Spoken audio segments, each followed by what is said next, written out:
Good evening, good afternoon, good morning, wherever you're watching this from. Welcome back to another episode of the Bremner Squared podcast. My name's Johnny, and joining me as usual, we have Kieran Archer. Kieran, how you doing, mate? Yeah, not really as usual recently. I missed 2 weeks in a Yeah. row, but glad to be back on. I'm glad to be discussing an excellent comeback victory. Should we say you were out with an injury or something like that? We'll call it an injury, yeah. Inebriated may be a better term, but I probably shouldn't promote drinking, so we won't go into it. We'll roll with that one. Adam Henderson joins us as usual. We should roll with that one. How are you doing, Adam? Yeah, not too bad. Obviously buzzing after the win, so yeah, just fantastic weekend, really. Yeah, all good.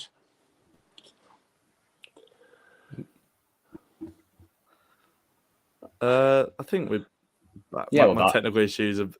Yeah, we're back. Right. We are live, just about live on Leeds TV's Facebook, YouTube, and Twitter to get your thoughts on the Wolves' victory. I was going to say the weekend on Friday night, an unusual kickoff time for Leeds. Haven't had many Friday night kickoffs, but keep them coming, I say, Kieran. Yeah, I do. I quite love a Friday night game. I get to watch for Leeds, and I don't miss Leeds when I go to watch for Sedge on a Saturday. So it's decent. Get a full weekend of footballing and. A good omen, a comeback win. We haven't seen many comeback wins recently, from 2-0 down as well on a Friday night. So yeah, keep the Fridays coming. There's always a danger that they ruin your weekend, and it could have been an awful weekend of football, plus the international break on top. I was dreading at half time. I mean, let's go to half time then, because ignore the sort of two goals. To be fair, the game on Friday made the Norwich game look boring as far as I'm concerned. The injuries we had in that first half, four injuries in total, substitutions, 3 coming in the first half. Adam, 2-0 down at half time. I got a text, I was saying to Kieran before we came on, I got a text from my dad saying we're down. He wasn't very positive. I certainly wasn't positive, and I don't think you would have been either. No, I was very depressed. I was just sat there in my chair and I was thinking, how on earth can we come back from this? And there was no positivity flying. I mean, after the Norwich game, that all just left me at half time. And obviously it's a different story at the second half. But yeah, at half time, absolutely down. And it didn't feel good. Yeah. I was going to say, it certainly felt like all the celebrations that we were on about last week, about the Gelhardt goal and how that's going to be the one to spur us on. When you go 2-0 down to Wolves, who, like we said in the preview, don't concede a lot of goals. And I don't know if they've actually conceded 3 all season in one game. So that could have been a stat cruncher for all the stat lovers out there. But I mean, that second half, Kieran, the turnaround of Bamford coming off, Llorente off, Meslier off, Klaassen making his debut, and what we've seen in the under-23s didn't look too convincing. Sam Greenwood ahead of Joe Gelhardt shows that Gelhardt wasn't fully fit. And to still come back from that and make it 3-2, it's like the writing's on the wall that we might just do it this season. Yeah, I think so. I think in the first half, it was that problem that we've had a lot this season. I said it after the Man United game where we'd started all right. I thought actually first 10, 15 minutes of the first half were quite decent. And then Bamford goes off injured. And it's like when we have a player, an important player goes off, we just struggle to deal with it. We lose his way for a little bit. And then I thought it was going to be important to get into half-time at 1-0 because at 1-0 you always feel there's a chance still. But with the manner of performance when we conceded right on the edge of half-time, I'm like, that's it. There's no coming back. The performance is far from good enough. I don't see us turning it around, but credit to him that second half, it was completely different. And you may point to Raul Jimenez sending off and say that was a turning point, and it definitely helped us. But I still think even before Jimenez went off, you could see an improvement in the performance. I'm not sure good enough to turn it around 11v11, but it was improved, and that was just important in itself. And, with the manner of performance before halftime, I think Wolves could have been down to 10 or 9 men. If we'd have played like that, we wouldn't have come back into it. But seriously, a strong improvement. And with so many players going down and making us shift it up, and we dealt with it much better than we have been dealing with it recently. So just fantastic to come away with 3 points. Yeah, and I mean, you mentioned the red card there, Kieran. Adam, awful challenge. Should be a 10-game ban, in my opinion, for Raul Jimenez. Yeah, it was. I mean, for me, it was really dangerous from Raul. I think he really endangered the keeper. I know, Melier, all credit to him. He went in there and got the ball first, and I don't think there was any kind of. I know it probably wasn't malice from them both, but I just think if you're on a yellow, you can't go in like that. I mean, took him out deservedly. The second yellow, and yeah, I mean, it was definitely that was the turning point for us. I feel, but yeah, disgraceful challenge, and yeah, there's just no room for that for me. So I, I kind of sit on the fence, and I don't know if it was. I really don't. I don't know if I'm in a minority or a majority, but I thought it was harsh when he got the second yellow. I did. I just think they're both coming together, and I don't know if it was. I don't know, Kieran, what your thoughts on it were. We've had disgraceful from Adam. I'm sitting on the fence. Kieran, can you balance it? I've seen a weird mix of opinions on it. On Twitter, I noticed a poll up where everyone thought that it wasn't a second yellow. I think Carrier on Co-Coms was quite confused about it as well. Didn't think it should have been a second yellow. But I've spoken to some friends who are fans of other clubs, and they said it seems the people that I meet in person seem to think it was a second yellow. The opinion I've got in person is a lot different to the opinion that I've seen online. So I don't know where I stand on it. Kieran? What's your opinion? It is a 50-50 ball, but Melier wins the race, and Raul Jimenez ends up being late. And I think if it's the other way around, the keeper's always getting yellow carded for that, and maybe even getting sent off as last man or something like that. So I think it's only fair that it was a yellow card the other way. So actually, I think it was a second yellow card. Maybe a borderline one, maybe one that some referees would give and some wouldn't. But I don't think there can be massive arguments with it, to be honest. Yeah, that is the exact line my dad used on me. He said, well, if that was Melier, last man, he'd have been sent off. So where do you sort of draw the line? I thought, yeah, but it's not. And I was trying to sort of fight. I don't know why I'm trying to fight my case that it shouldn't have been a second yellow. Like, I'm quite happy he got sent off, and I'm quite happy that it changed the game. Mark is in the comments. Let's bring that one up. He said, Leeds United issued with a government health warning. Stress levels during the last 6 days have been through the roof, but that's why we love the club. And it certainly is, Mark. Go on, then. Let's talk about how we celebrated that goal, that Luke Ayling wonder goal. Adam, against Norwich, your cap flew off. Has your cap rejoined you for this game? So stayed away from me this time around, but that just sort of similar reaction. Luckily, there wasn't anything near me that I could throw. But I just leapt up, and I think I made my partner jump, but. That was about it. But I just went absolutely mental, and couldn't believe it. Yeah. Kieran, good celebrations in the Archer household, or? My dad went absolutely mental. My sister was visiting with her 2 golden retrievers, and they went mental as well. I think they enjoyed it actually. But with me, I'm always concerned about VAR, so I always temper my celebrations, and then by the time that it's definitely a goal, I'm like, well, the moment's kind of past now. I can't start shouting now. So I don't think I celebrated one of the goals because they all got checked, but not properly checked, like little soft checks. But I just heard the commentator mention that, VAR's having a little look at it. And I'm like, yeah, I'll save it for now. And like I say, the moment's gone by the time I could celebrate. You've let VAR completely ruin your footballing experience. I have 100%. I don't celebrate goals anymore. It's annoying. I think I do know what you mean. I think you just gotta kind of enjoy the moment, and if you look like an idiot when they bring up the purple screen, I think that's just the case, really, isn't it? But I was thinking, has Ayling handballed it there to bring it down? Was he offside when Strout touched it to him, and all those sorts of thoughts? I'll tell you what, when did he score the first or the second goal? I think it was the first one when it was scored by a guy called Johnny. I thought, I mean, the writing's on the wall that we lose this game. Certainly, if he's copied my name as well. Good finish from Trincao as well. But the second half performance, like Kieran was saying, Adam, with the lack of sort of experience we had in areas of the pitch, I thought Charlie Cresswell was monumental, and put in a fantastic performance. Sam Greenwood with a fantastic touch for Rodrigo's goal.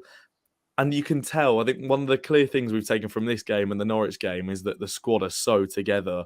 And when you see the people from the bench running across the pitch when apparently they're meant to be injured, they're sprinting at their highest speeds they've made all season. It came together so nicely, and it showed how sort of together and in unison everyone is. Yeah, I think absolutely you've summed it up really nicely.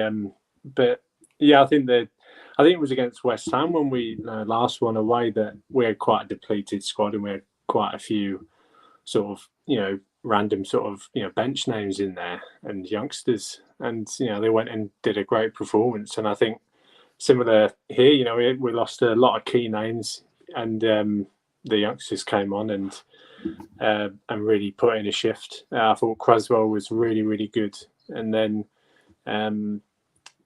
also Greenwood, I thought he did it. It was good. I think he switched sort of positions with James a couple times, but did really, really well. And can't fault them. And this squad, there's a great bond between them. And I think it must be tough to play against because, you go 2-0 up. I mean, I know obviously we had the extra man, but there is still a strong unit. It's they're only wounded and they've lost a striker. They've still got packed in the defensive lines. So it's still a hard team to break down. And I thought just the belief with everyone was still there, and it's great to see that with such a young squad and with some mature players as well.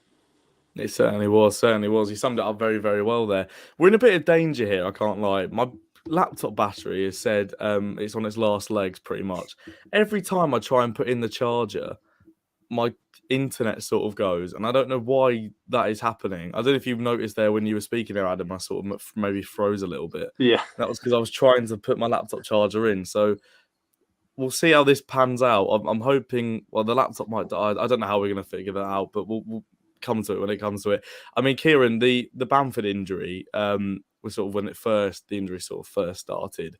I guess compared to the difference with that is compared to all the other injuries is the sort of journey he's been on to get back to full fitness, coming back against Brentford, injuring himself in the celebrations, and you could tell he was injured and the emotion on his face. It was pretty damning to watch.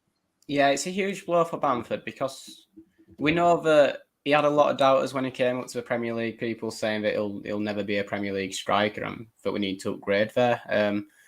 And then he got to prove a lot of people wrong last season, and I think he really did enjoy proving people wrong. This season, he'll have just wanted to kick on and prove himself again, and he hasn't been given the platform to do that because he's been, plagued by injuries. And I think that was... It's weird to say hopefully, but hopefully that was a lot of the reason behind the emotion, just that, he's had another little setback, but not that it felt serious. Hopefully not that he's got the feeling that, oh God, I'm set for another long spell on the sidelines. That's what I'm hoping, that it was just a bit of a kick in the balls for him, but not devastating going forward. Yeah. And I mean, the reaction from Marsh in the post-match press conference sort of seemed that it's not going to be a lengthy injury and time on the sidelines. And I don't know, is there a bit of hope that he might be back for Southampton? I'm not sure. I'm not sure you'd want to really risk him for Southampton. Obviously, the international break is there and it helps, but I just think if it is only a minor setback, just don't risk causing any further flare-up. Give it the time it needs. Hopefully it's only a couple of weeks longer, and just integrate him when you're confident you can. And hopefully it shouldn't be the sort of lengthy spell of his previous injury that kept him out between the Brentford game and more recently. And again, Adam, another bonus, Phillips and Cooper on the bench. And as much as their experience wasn't needed on the pitch, you sort of tell off the pitch how much of a mentor they were. Some brilliant fan vlogs from Wolves fans right behind the dugout. You can see Phillips and Cooper sort of orchestrating the team alongside Jesse March. Their experience more than needed. And like we were saying with Bamford, when he was just included in the matchday squads before, it's maybe more of a psychological thing in a sense that he's been kept in the squad more than that they're actually just going to play. Yeah, I mean, I think Jesse Marsh after the game said he was never going to feature Phillips, and I thought that was quite funny. I mean, I think definitely his presence and his experience and obviously the type of player he is, I think to have that on the bench and he can come onto the touchline and just help some of the lads, I think that's fantastic. But yeah, I mean, overall, I think, with Cooper as well, the squad has got some really great depth, and it's great to have that on the bench. Obviously, you'd like it to be playing at some point, but I think at the moment, to have that as a sort of a nice people you can talk to if you're on the pitch, that's really good. I think it's helpful for Jesse Marsh as well, because he's got some great people beside him, quite influential people, but I think it must be great that the whole team is kind of becoming like an assistant manager in a way. It's kind of nice. So it was really great to see that. Yeah, I mean, like you say, Jesse Marsh's celebrations as well were fantastic. What are your guys' opinions on Jesse Marsh so far? What we've had 4 games under him now, 2 games, 2 wins. If he was sacked now, he'd had a 50% win rate, which is phenomenal. What are your thoughts on him, Kieran, so far? I quite like him. What I like is I don't feel like we've changed that much. A lot of that Wolves game kind of reminded me of the Villa away game, and like I say, the Man United game at home as well, where it was just carnage the way we came back into it in the second half. There's still a lot of intensity to the pressing. But we do look maybe a little bit tighter defensively. There's only that. I mean, we conceded 2 goals again, and there was the Villa game as well, which was awful, by the way. And we've had some bad performances this season, but that was up there. But I do feel like it's been quite a natural continuation. His ideas aren't that different to Bielsa, but maybe he's brought in some fresh energy. I still don't agree with the sacking, but you've got to back the man that's in place, and he's doing a solid job so far. I was going to say, have you managed to get over the Bielsa sacking yet, or are we still in mourning? It still upsets me a little bit, but like I say, you've just got to move on, haven't you? And still back the team and still back the man in place. So I'm just trying to not think about it too much. And I think I'm doing a good job of it. I don't think it occupies my mind as much nowadays. So I'm no more tweets of Rads, have we? Or are we? Yeah, that's done now. Yeah, I don't know. If sacks Marsh tomorrow, I'll give him an angry tweet. Yeah, you can have another one if he sacks Marsh tomorrow. Hopefully that's not the case. Oh, blimey! I mean, Adam, what are your thoughts on Marsh so far? Yeah, I think he's done a good job. He's come in. He's obviously inherited a tough job. He's you come into a team that's just had Bielsa at the helm. I think you're always going to feel that pressure, but I think he's handled it brilliantly. I think he conducts himself really well, and I think the players they really respond to him. I think as Kieran said, it's not that dissimilar from Bielsa. I think in how we play, but I mean you can see elements. But I mean against Wolves, it really did feel like you could have had Bielsa on the touchline there. Really, it was very very similar.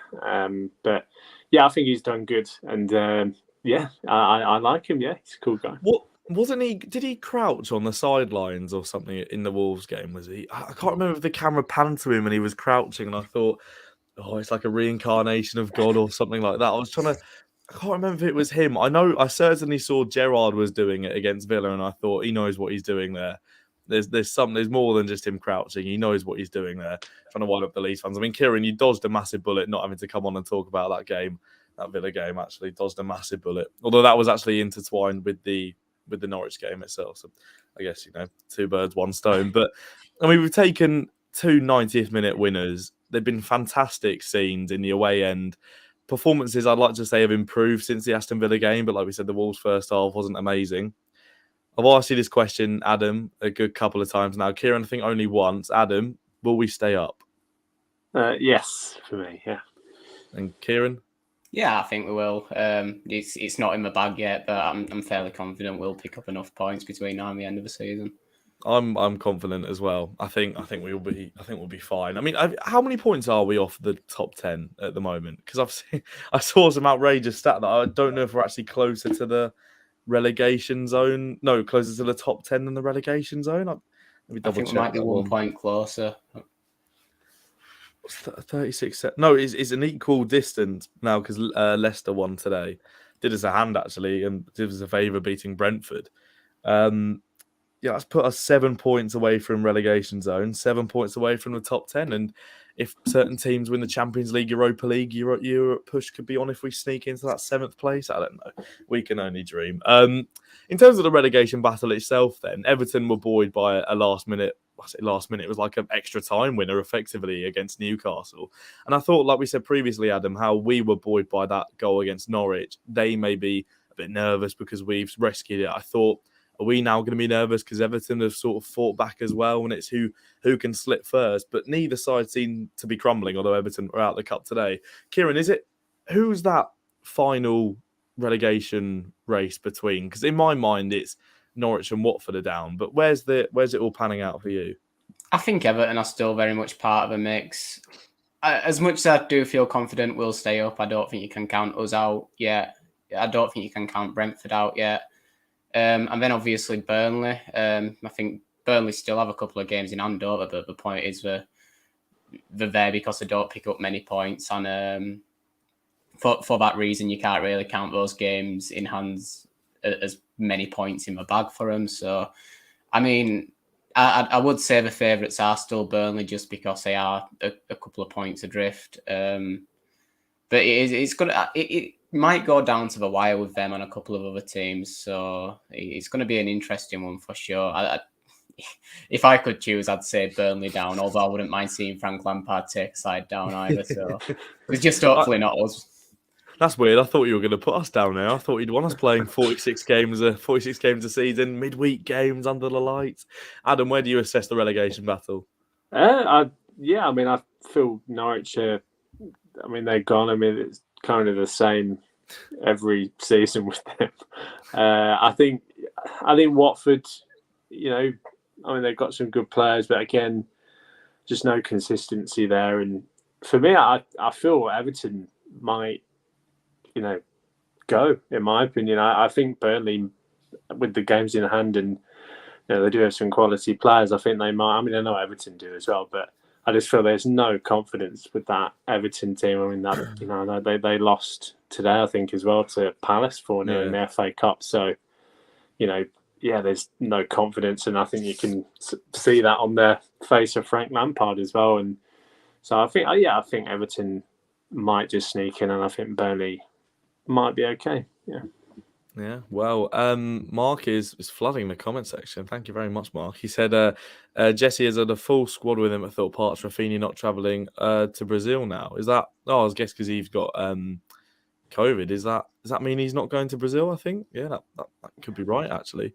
Real bonding training for the 2 weeks. Great ideal for a run in. Did you see Rafinha's reaction to the last minute winner? Yeah, so on his stories, it's great to see, because obviously some people have questioned his commitment recently. I think I might have done a couple of times, but I think all the lads will be behind this running. I think you can see that the bond's there in the squad again, and they all just want to keep Leeds in the Premier League. So it's great to see. Yeah, Rafinha being a bit of an armchair fan there. I thought, I must admit, has he just recorded like the whole game and has only sort of put in like the moments that were actually decent? Because I thought, obviously we had a free kick, but it's very bold of him to whip out the camera. If we don't score from there, does he just delete that off his Instagram story? I don't really know what happens with that one. But I know it's phenomenal celebrations. I think Tyler Roberts put one on his story as well. The one that got me as well, Adam, was actually Pablo Hernandez watching the game on what looked like some dodgy live stream on his laptop, but he can do what he wants. He can do what he wants. But it's nice to see the players are still, even ex-players like Kamal Roof are still watching as well. Yeah, I think it's brilliant to see that. There's a lot of love for Leeds United, even when they obviously depart. And it's great to see Pablo Hernandez, watching probably what was a really dodgy stream and probably stuttered a few times. It's nice to see he's still got the love for it. But I think it's brilliant. I think as with the current players, it's great to see that they're not just sort of not doing anything or not watching the team. It's great to see that they're watching and they want the lads to do well. And I think that's fantastic. And it's important to have that kind of stuff in the squad, even when they're not with the team. Yeah, proper bit of unison, and it just gives you that extra bit of hope. Rafinha might give it one last crack of the whip if we are to survive. I hope he does, because it'd be fantastic. And one sort of last thing on the Wolves game. I saw I saw one comparison of Rodrigo to Pablo Hernandez, and I thought it's not to sort of taint Pablo's legacy. You know, they both wear the number 19, but he's coming into it a bit more, Rodrigo, now. That's 2-2 for him, and it's nice to see him doing well, isn't it, Kieran? It's been strange ever since he signed for us, boys. Last season as well, he had some great games. He did, because we had Pablo missing for a lot of last season, and then obviously he fell out of favour. So Rodrigo became Pablo's replacement. Essentially, he was playing in that attacking midfield role, and he'd come in and out of form. But when he's in form, he's absolutely brilliant. And it looks like he's coming into form again, and hopefully he can be brilliant again, because he's had a lot of questions over him this season. I think he's had less of those good runs of form this season. But he certainly has a lot to offer. He's an extremely talented player. He's got good vision. He's got a bit of killer instinct, decent finisher. So he could be hugely important for us in this run-in if he does come into form. No, certainly. I was going to say, to continue that goal-scoring form potentially against Southampton in the next game. It's a couple of weeks' time. Boring to have the international break now. If this international break came after the Villa game, I'd be all for it. Come on, England and all that good stuff. But not now. I'm enjoying my football, Adam. It's boring now.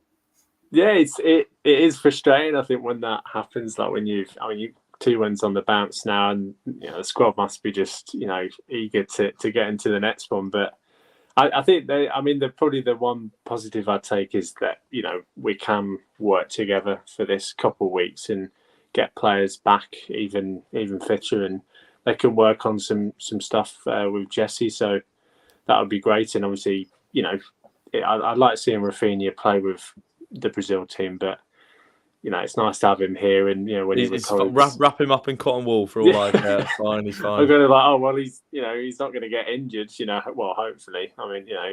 But I think it's great to see that. And I kind of, it's annoying, but with the international break, but I think it can be good, and I think we should really take this opportunity to really work on some things because there are a few cracks that did shine through, especially in that first half, which was really poor. So I think defensively, if we can get some things right, I think that would be, this international break would be a good thing. I do wonder if over the next couple of weeks, Jesse Marsh will look to maybe complicate his system a bit more, because he's obviously saying he's not the finished product here at the moment with the system we're playing. It's a very simplified sort of version of what he would want this squad to eventually play, just because he simply doesn't have the time to teach them all this stuff and get them playing a completely different system. So whether he sort of looks to add a couple more things in there, it will certainly be interesting. Mark has said Rodrigo last 2 matches looked like a £27 million player at last, so hasn't still hit the £30 million price tag that we had for him, but he's getting there in Mark's view. Kieran, obviously Phillips and Cooper look like they'll be fit for the Southampton game. Do you put them in from the start in your point of view? It just depends on the levels of fitness for me. I think if Calvin Phillips is fit to play 90 minutes, I'd always play him. I don't care if he's not been part of his squad for a long time and, the difficulties reintegrating him. I don't think there would be any difficulties. He's been probably our most important player for the last 2 or 3 seasons. So as soon as he's ready to play 90 again and you're not risking an immediate flare-up, get him back in there. Liam Cooper's a hugely important leader as well. I know that sometimes he has a mistake in him, but I think he's mostly been solid since we came up to the Premier League. He's exceeded my expectations of him as a Premier League player. So I think sometimes we've missed Cooper's leadership recently, and I'd even maybe throw him straight back in. I mean, my dad was saying actually when Llorente got taken off injured, he wasn't having the best of games himself. Anyway, I think Robin Cox looked a bit more like the international signing we signed. Obviously, last couple of games playing in midfield though. Anyway, and Stroik's confidence has been hit a little bit more recently as well. So Adam Cooper coming in, I know he gets labelled League One Liam and has been by people in the past, but I do think that having him in there, like Kieran said, just gives you that extra bit of leadership. And I do think he's actually one of our better centre-backs. Yeah, I think he's, as Kieran said, he does have the odd mistake in him. But I think majoritively he's very consistent, and there's no denying his leadership. I think he's very suited to be a captain or just be a really big leader on the pitch. And I think we have really missed that. I think there's not really been a big leader on the pitch. I mean, we've had a few that pop up every now and then, but Cooper, you can always count on his leadership, and it doesn't matter what the score is, he'll always be there. I think getting the lads going, and I think we need that, and it'd be great to have him back. Definitely. I mean, Cooper and Cresswell be an awesome pairing. It certainly would be. Certainly would be. I mean, I think we saw that against West Ham, actually, in that game where we lost in the last minute. But Cresswell was phenomenal when he came on against Wolves. I thought see his photo at the end, sort of punching the badge, proper passion. Is he a Leeds fan? I know he's in the academy, but do you know if he's a Leeds fan?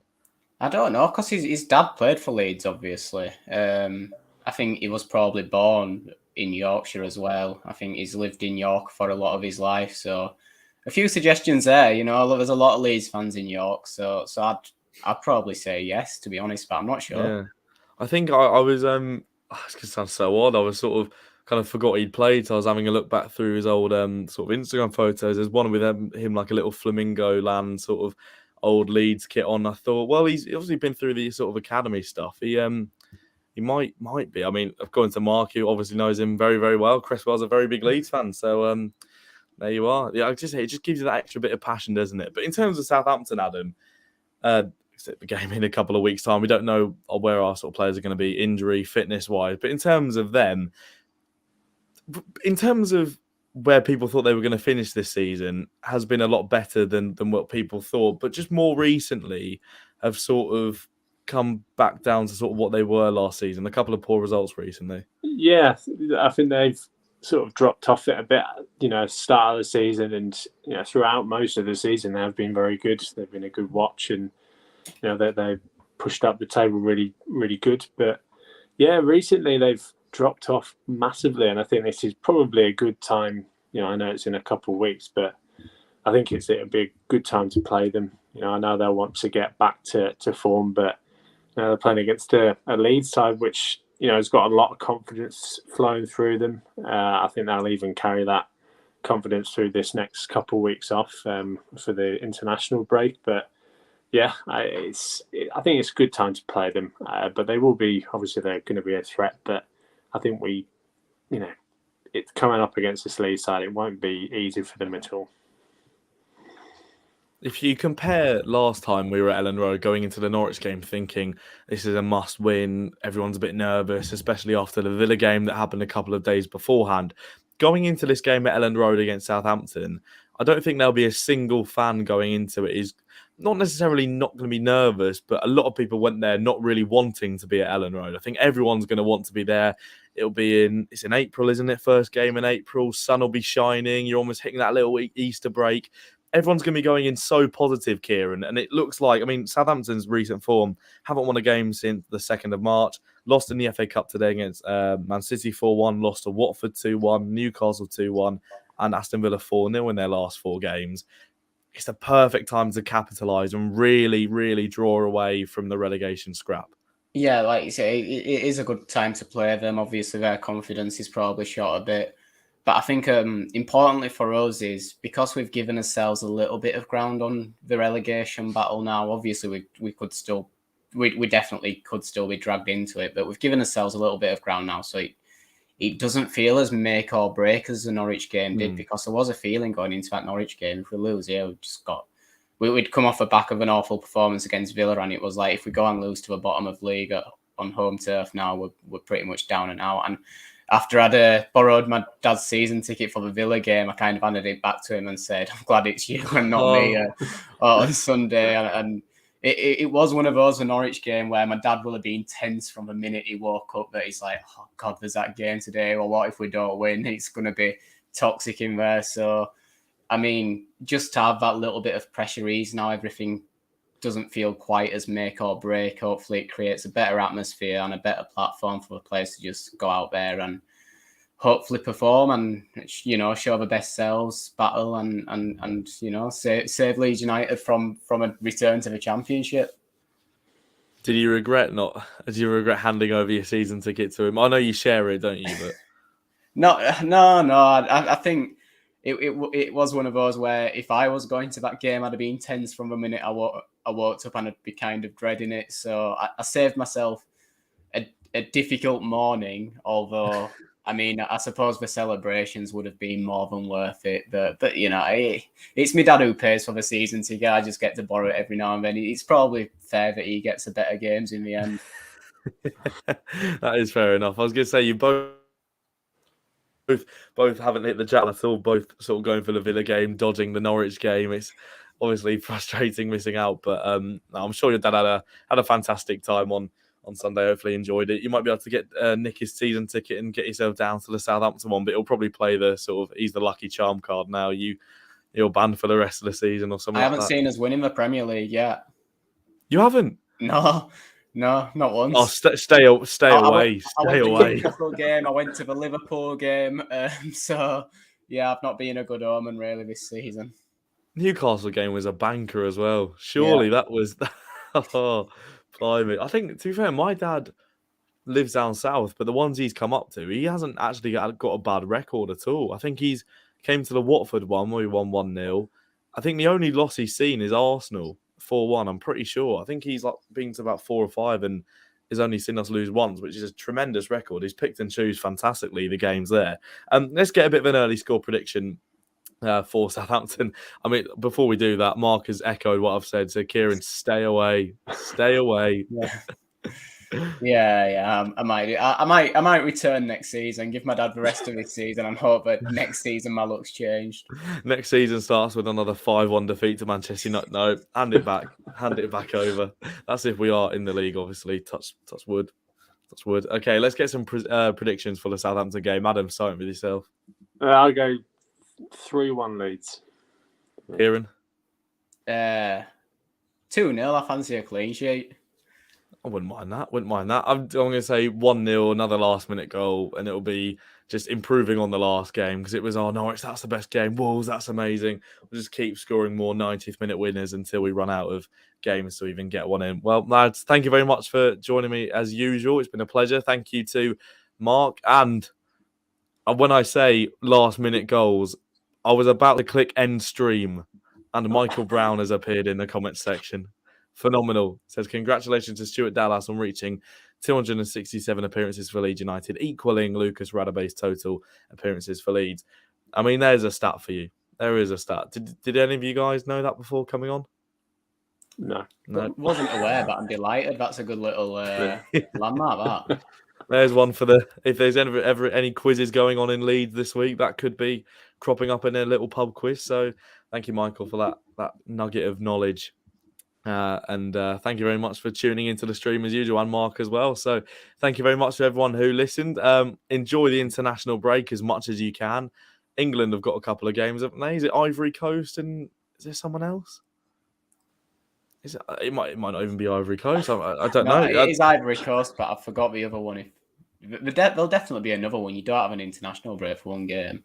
No, it's the cracking tie of Switzerland at home in a friendly on Saturday, the 26th of March, 5:30 p.m. kickoff. So enjoy that one. Enjoy the Ivory Coast friendly. They're both friendlies. None. What's the point? What is the point in it? I don't get it at all. Thank you very much for everyone who watched, and we'll see you in a couple of weeks' time.